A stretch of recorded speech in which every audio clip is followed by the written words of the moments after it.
Olá, eu sou José Marcelo Santos e esta é a edição nacional do Jogo do Poder Notícias.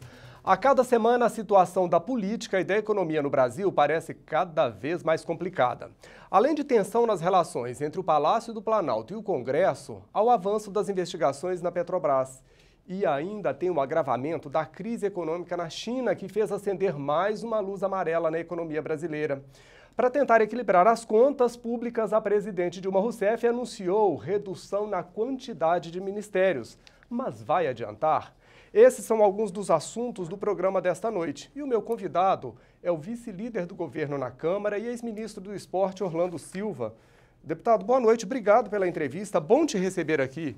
Boa noite, Marcelo. Um prazer falar com os amigos que nos acompanham nessa noite. Coisa boa. Olha só, a gente está falando, eu abri o programa agora falando desse momento difícil para a política e para a economia brasileira, e é um momento que parece ainda agravado por um desânimo geral. Tem como a gente sair disso?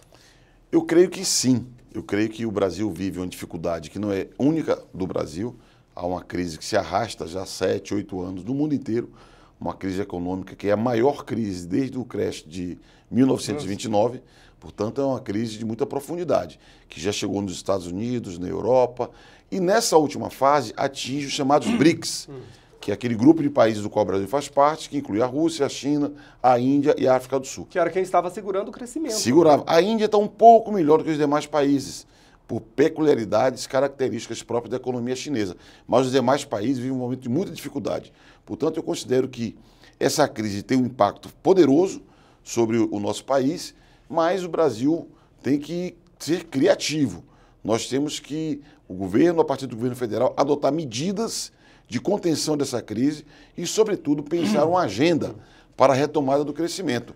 E parte dessa agenda, inclusive, é subjetiva. É também romper com o pessimismo. Porque se nós todos imaginarmos que não há solução, aí vai ficar mais difícil encontrar uma solução para enfrentar essa dificuldade do momento. E parece que essa dificuldade aqui ela é agravada também pela crise política e por esse desânimo geral com o governo, não é? Como é que sai disso? O que o governo precisa fazer?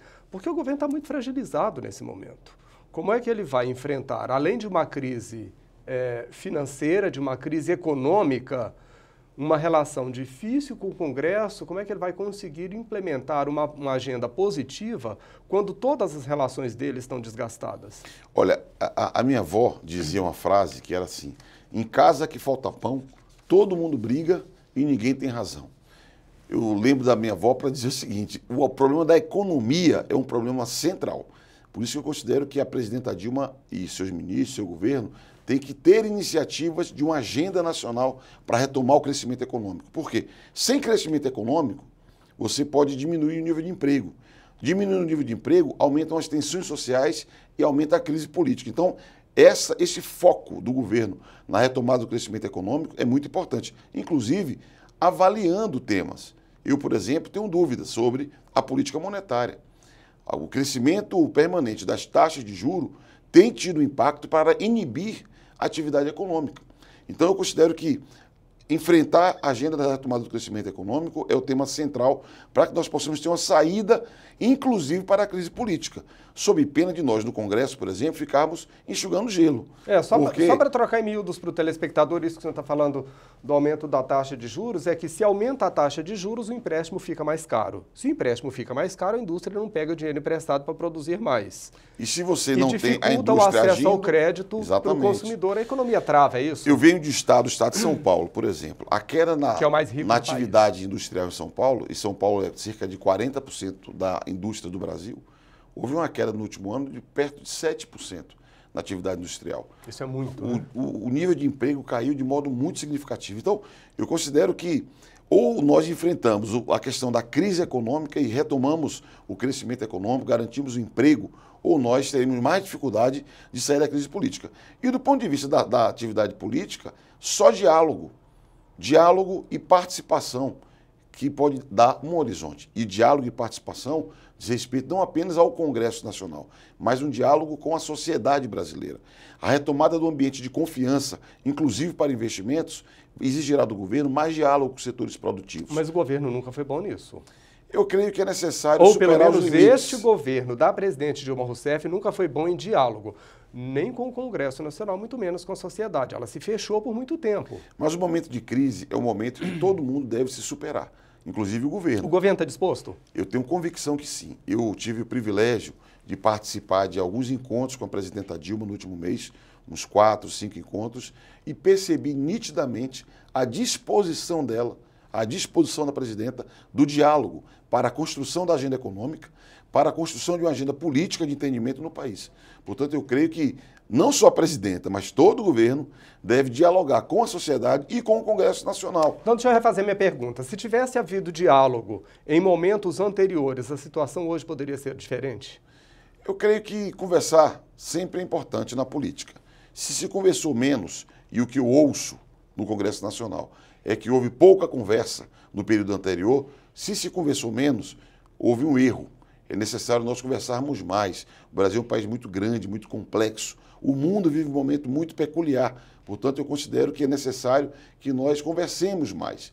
E a minha atividade, inclusive no Congresso Nacional, é sobretudo dialogar com o governo, com a base do governo e com a oposição. Porque a dificuldade é tamanha que os homens de bem do Brasil, as mulheres de bem do Brasil, quem defende o nosso país, não importa a posição que tem no espectro político.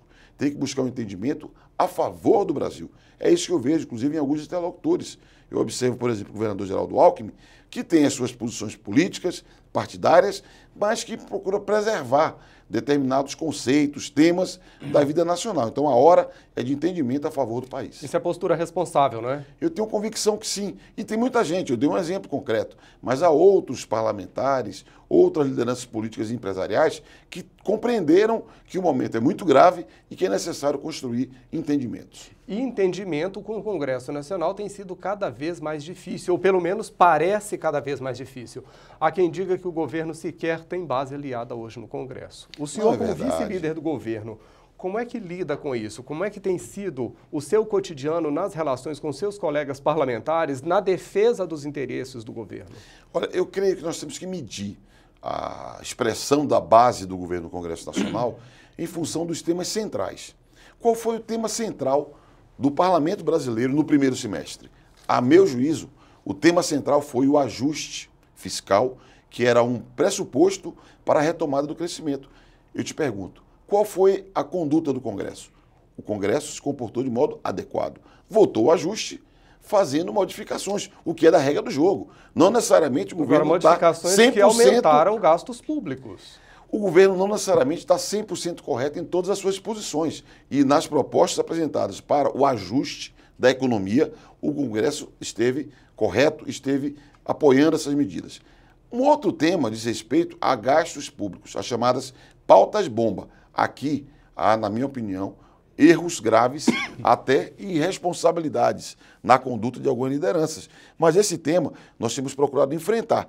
Esse tema ocorre por uma visão errada de que você pode fazer oposição política levando o país à beira do caos. É o que a presidenta fala. Gente que torce para quanto pior, melhor. Vale tudo na política, né? O vale tudo na política, que é um ataque ao país. Mas todo mundo perde.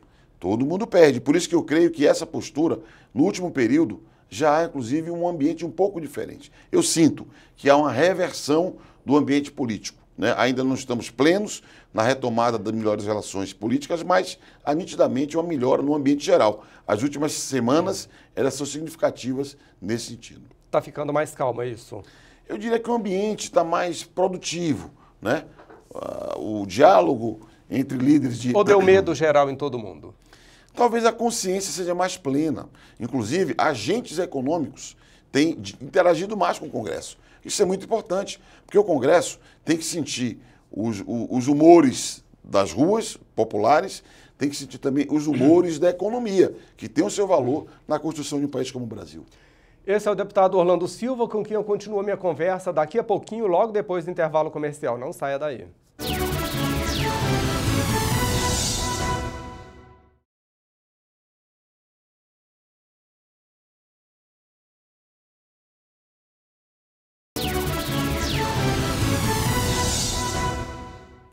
O Jogo do Poder Notícias está de volta e minha conversa hoje é com o deputado Orlando Silva, do PCdoB.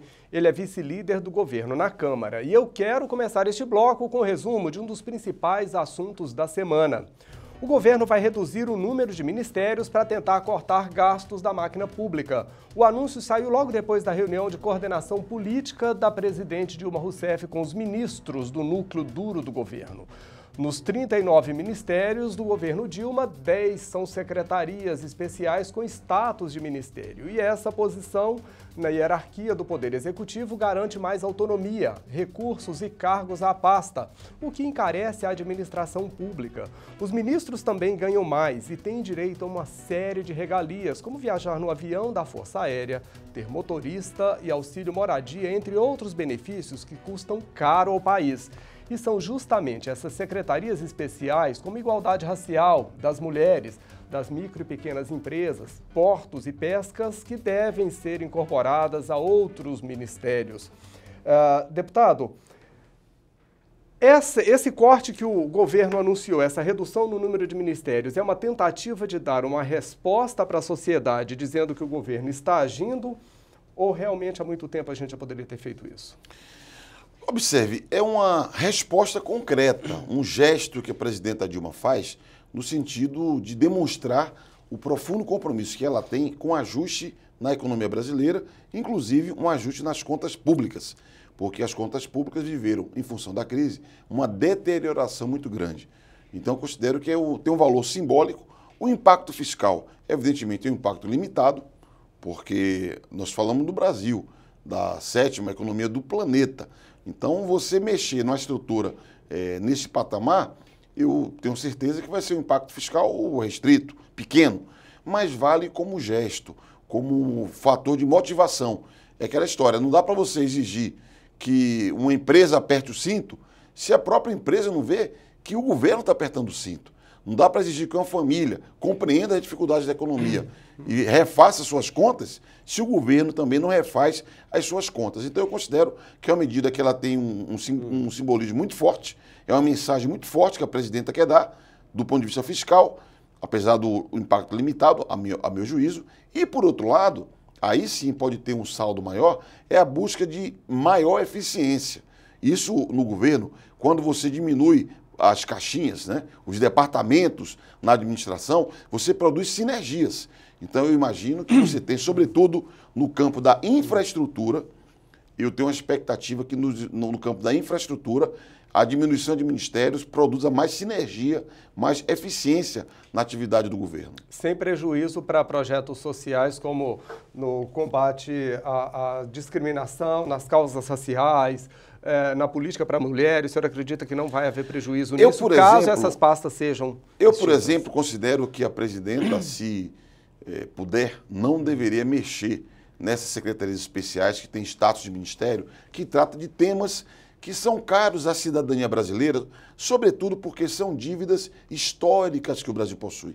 E a criação desses ministérios também teve um valor simbólico muito grande para sinalizar para o país que são temas que devem fazer parte da agenda nacional. Ninguém tem dúvida que o sistema portuário brasileiro, por exemplo, exige muitos investimentos, porque é um tema chave da logística. Então, ter ou não ter um ministério não vai pôr dúvida sobre a importância desse tema. Já temas que são mais sensíveis, como a política para a igualdade entre homens e mulheres, a política de combate ao racismo, são temas que o Brasil ainda está muito atrasado. E a visibilidade que tem a partir do status ministerial que passou a ter, permitiu que ganhasse um outro relevo na vida nacional. A gente estava falando no bloco anterior sobre as dificuldades na relação com o Congresso, mas essa dificuldade, ela tem um nome principalmente, que é o presidente da Câmara, Eduardo Cunha, não é? Ele já vinha mantendo uma relação difícil com o governo até o momento em que ele extremou e disse, agora sou oposição. No caso do Eduardo Cunha, ele é hábil demais ou faltou habilidade do governo? Olha, o Eduardo ou é a junção das duas coisas? Um muito esperto e o outro muito lento. O Eduardo Cunha, ele é presidente da Câmara dos Deputados. E o governo deve se relacionar com ele dessa forma. Institucionalmente. Tem um papel institucional muito relevante. Eu desconsidero a manifestação nitidamente emocional que ele teve quando falou que passaria ele, deputado, ou oposição. Desconsidero porque é impossível você separar a condição de deputado singular da condição de presidente da casa. Então o governo deve tratar Eduardo Cunha como presidente da Câmara dos Deputados. E nós, deputados, sejam deputados singularmente, ou base ou oposição, devemos exigir do deputado Eduardo Cunha atitude de presidente da casa. A Câmara, a presidência da Câmara, não pode ser lugar para expressão de desejos incontidos de qualquer parlamentar. Então eu considero que a relação deve se dar no plano institucional. Tenho dúvidas, do ponto de vista político, a base do governo se relacionou bem com o líder Eduardo Cunha quando da sua candidatura à presidência. Talvez a base devesse ter dialogado mais com a candidatura dele e poderíamos ter criado um ambiente melhor. Eu, pessoalmente, tenho uma relação muito positiva com ele, de diálogo com ele, e espero que ele possa funcionar, agir como representante da casa e não como líder de uma facção dentro da Câmara. E como é que o senhor avalia a atuação dele até este momento? Ele foi o principal articulador do blocão, mais de 200 parlamentares que pressionaram o governo Dilma Rousseff. Olha, eu pessoalmente eu não concordo com o ativismo legislativo que o presidente Eduardo Cunha tem imposto à pauta da casa. Você não mede a excelência do parlamento pelo número de leis que você vota numa casa. Um parlamento não é uma pastelaria que você vai insere produzindo o objetivo daquele espaço. Então eu considero que nós deveríamos ter mais cuidado. Por exemplo, tem leis que exigem mais rigor na sua votação, mais cuidado. Hoje há um abuso da chamada comissão especial, porque na Câmara um projeto de lei, para avançar até chegar ao plenário, ele deve passar por várias comissões temáticas. Quando há uma comissão especial, você cria uma espécie de uma via rápida, um fast track para que o projeto chegue até o plenário. Há uma proliferação de comissões especiais.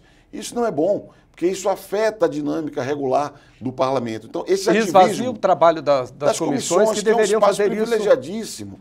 Então, eu considero que o ativismo legislativo talvez seja um traço que mereça correção na condução da Câmara dos Deputados. Né? Porque o Brasil não vive dificuldades por falta de leis. Talvez o excesso de leis produz emaranhados... Uma aplicação adequada dela, né? Claro, e produz emaranhados legislativos que, por vezes, cria mesmo dificuldades para que a legislação cumpra os seus objetivos.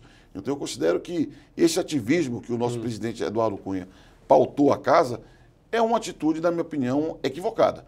E deveria ser mais zeloso no rito, no tempo que deve ter o processo legislativo. E a Câmara tem outras missões. A atividade parlamentar, inclusive do ponto de vista da fiscalização do governo, exige tempo, exige cuidado. Esses dias eu assisti ao balanço quadrimestral da área da saúde, por exemplo. Se tivéssemos mais cuidado no debate sobre esse balanço quadrimestral da atividade das ações de saúde no Brasil, talvez fosse mais importante do que ficar numa comissão especial debatendo qual é a próxima PEC que vai para o plenário da Casa. A sociedade tem observado isso? Ela tem percebido isso na sua avaliação? Tem acompanhado esse debate legislativo e tem entendido essa confusão que se estabeleceu no Congresso e nessa relação com o Palácio do Planalto? Eu considero que a sociedade brasileira participa pouco, participa menos do que deveria, da política e do acompanhamento do processo legislativo, né? Eu considero que é necessário, inclusive, o próprio Legislativo tomar a iniciativa e ir ao encontro, de modo cada vez mais intensivo, da sociedade para que nós possamos mobilizar energias da sociedade na construção das saídas para a crise econômica, das saídas para a crise política e na produção do melhor trabalho do Parlamento do Brasil. E a gente continua falando sobre esse e outros assuntos no próximo bloco. Eu vou fazer um rápido intervalo comercial, mas retorno com o Jogo do Poder Notícias daqui a pouquinho. Não saia daí.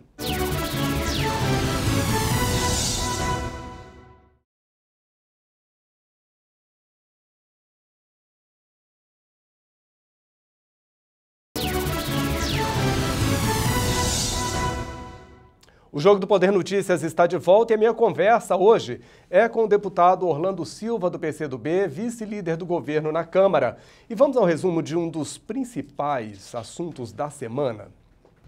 O doleiro Alberto Youssef e o ex-diretor da Petrobras, Paulo Roberto Costa, mantêm as divergências sobre o uso de dinheiro de corrupção na campanha da presidente Dilma Rousseff.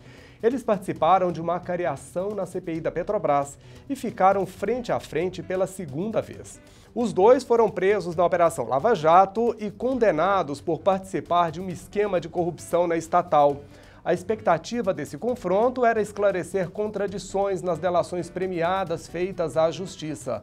Mas um salvo-conduto do ministro do Supremo Tribunal Federal, Teori Zavascki, garantiu a Youssef o direito de não produzir provas contra si mesmo.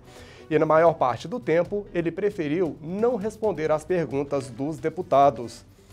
Deputado Orlando Silva, na sua avaliação, até que ponto essa crise de popularidade e o governo Dilma Rousseff foram afetados por esse escândalo da Petrobras? Olha, o povo brasileiro fica indignado com qualquer denúncia de corrupção.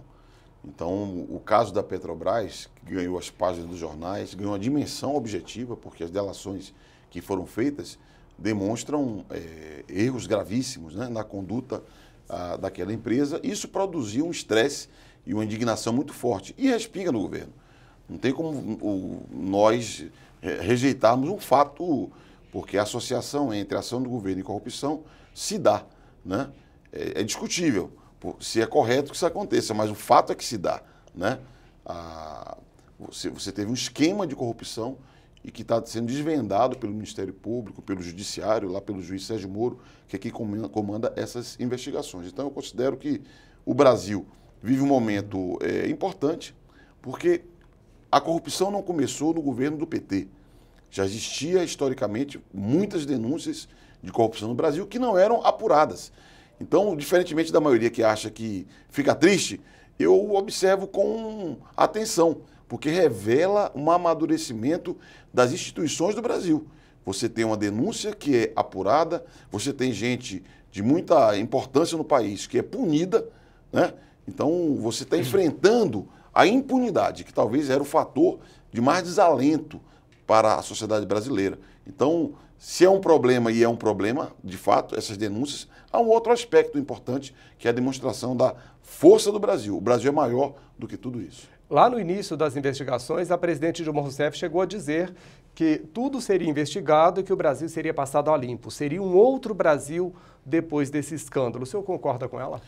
Eu considero que o Brasil vai avançar, né, depois dessa Operação Lava Jato. A gestão das empresas públicas será outra gestão. A política poderá ser outra política. Agora, eu considero que nós perdemos oportunidades. Porque, por exemplo, na minha opinião, uma raiz da corrupção em governos no Brasil, a raiz da corrupção na política no Brasil, tem a ver com financiamento de campanha. Que foi um assunto que não avançou na reforma política, passou ao largo. Nada. Evidente que você reformou pouco. Pouco. Evidente que você tem na denúncia de corrupção corruptos que se apropriam de recursos para o seu benefício pessoal.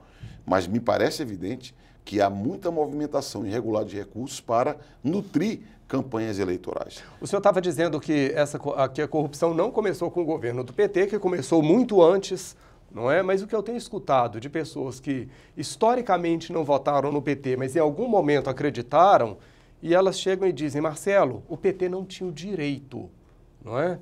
Foi um golpe nas esquerdas de maneira geral? O PT e nenhum partido, e nenhum político, e nenhum gestor público porque o PT se vendia como diferente. Claro, mas eu creio que o direito não deve ser dado a ninguém.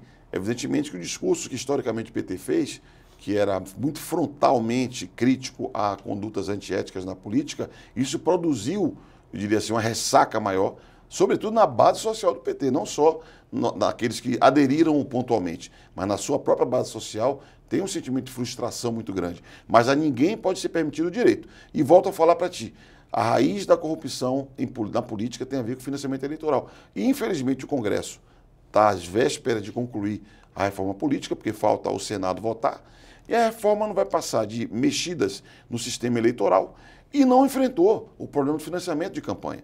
Você hoje continua com financiamento empresarial nas campanhas, o que é uma medida que é muito grave para impedir a democracia na competição. Você tem uma espécie de um doping financeiro nas campanhas eleitorais, você não tem as mesmas condições para os postulantes aos diversos cargos e continua o risco da corrupção na política. Foi uma reforma que reformou pouco. Agora, o senhor ainda não me respondeu. Foi um golpe para os partidos de esquerda? Todo esse desgaste do PT dificulta, por exemplo, a carreira do PCdoB daqui para frente? Eu considero o PT é um dos maiores partidos de esquerda do mundo, não só do Brasil. Evidentemente que o PT no alvo, na minha opinião, são as esquerdas no alvo. Mesmo as esquerdas que têm críticas à conduta do PT, não importa.